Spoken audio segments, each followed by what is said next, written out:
Senhor presidente, com essa crise nacional nos últimos meses, nós aqui fizemos a discussão do país. Mas eu quero falar hoje do Distrito Federal, de Brasília e do governo do Distrito Federal. Sei que aqui o mandato tem que cuidar mais das questões nacionais do que locais, mas eu não vou me omitir e todas as vezes que julgar necessário eu vou falar aqui sobre o Distrito Federal, que é a unidade da representação que eu represento nessa casa, assim como fiz em várias oportunidades no ano passado. O governo do Distrito Federal, senhor presidente, que eu ajudei a eleger, está muito ruim. Hoje o Distrito Federal vive uma crise na saúde, a saúde pública vai muito mal, faltam médicos, faltam leitos, faltam remédios nos hospitais, faltam também enfermeiros e técnicos de enfermagem, que às vezes as pessoas não dão valor, mas são tão importantes quanto os médicos. A segurança também não está indo bem, há uma sensação de insegurança na sociedade.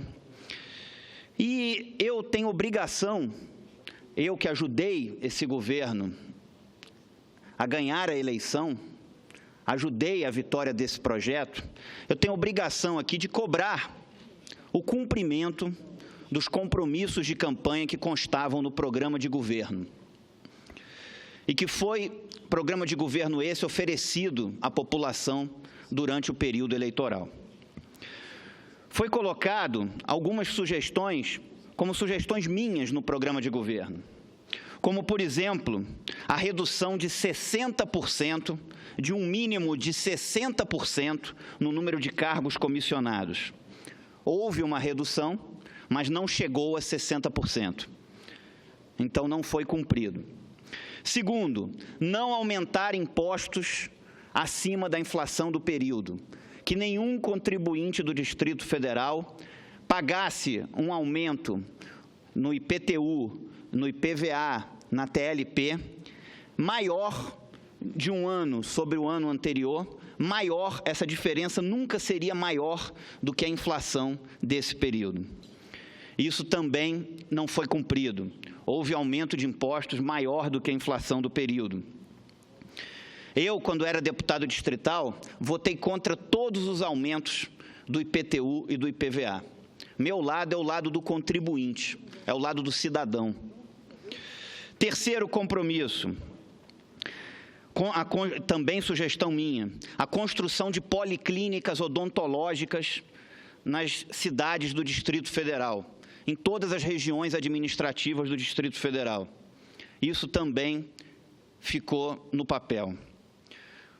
Quarto compromisso, também como sugestão minha, devolver a integralidade dos impostos sobre remédios para o consumidor através do programa Nota Legal. O consumidor compraria o remédio e ganharia crédito daqueles impostos que fossem sobre esse remédio, para ser devolvido a esse consumidor no ano subsequente, através do programa Nota Legal. Também não foi cumprido. Hoje, se um consumidor do Distrito Federal vai num bar e toma uma cerveja, ele recebe mais sobre o crédito dessa cerveja no Nota Legal do ano subsequente do que se comprar remédios. Isso, para mim, é inaceitável. Isso foi um compromisso e tem que ser honrado. Eu aqui, nessa casa, senhor presidente, estou dando a minha contribuição para o Distrito Federal.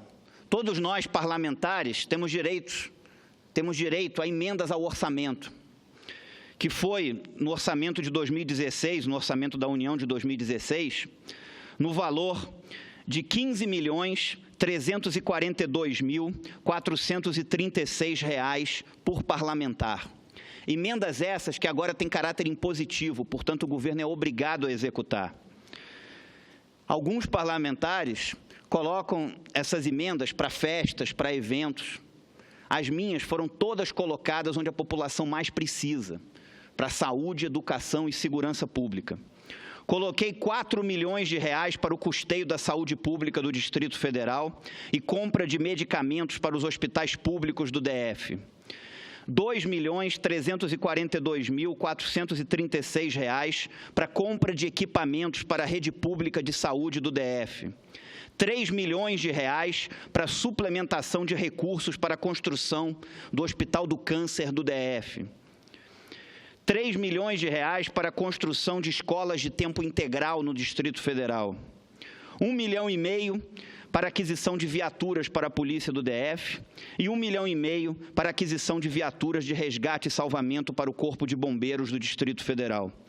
Com isso, eu estou cumprindo a minha obrigação e dando uma contribuição para melhorar a qualidade dos serviços públicos essenciais que a população do Distrito Federal precisa. Eu torço que esse governo dê certo. Nós aqui nessa casa aprovamos também no ano passado a PEC do comércio eletrônico, que dá um incremento nas receitas do Distrito Federal superior a 200 milhões de reais por ano. Agora, eu fiz uma escolha diferente. Muita gente que apoia governos, simplesmente depois quer nomear algumas secretarias, algumas administrações regionais, 200 cargos no governo. Seria muito cômodo e confortável para mim. Eu teria 200 pessoas a mais para me defender nas ruas, para me defender das maldades da internet. Mas não foi para isso que eu entrei na política. Eu entrei na política para tentar melhorar a vida real das pessoas, para tentar dar uma contribuição. E eu tenho obrigação, com a minha responsabilidade de senador, a vir a essa tribuna de novo, assim como vim no ano passado, cobrar o cumprimento do programa de governo do governador. Outros preferem ter cargos no governo. Eu não tenho nenhum cargo, mas eu cumpro a minha responsabilidade de senador, de vir a essa tribuna com a minha independência e cobrar o cumprimento do programa de governo que foi oferecido à população do Distrito Federal na campanha.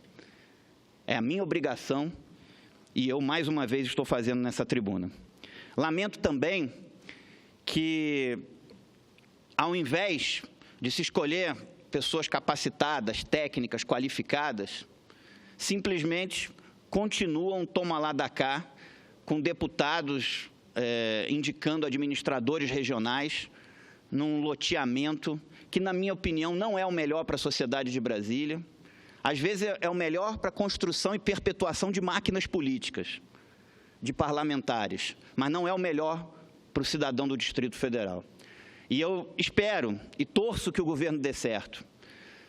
Faço esse discurso aqui como mais um alerta, porque tem tempo para o governo mudar o rumo e tem tempo para o governo atender às expectativas da população do Distrito Federal. Nós temos 1 ano e 5 meses do governo.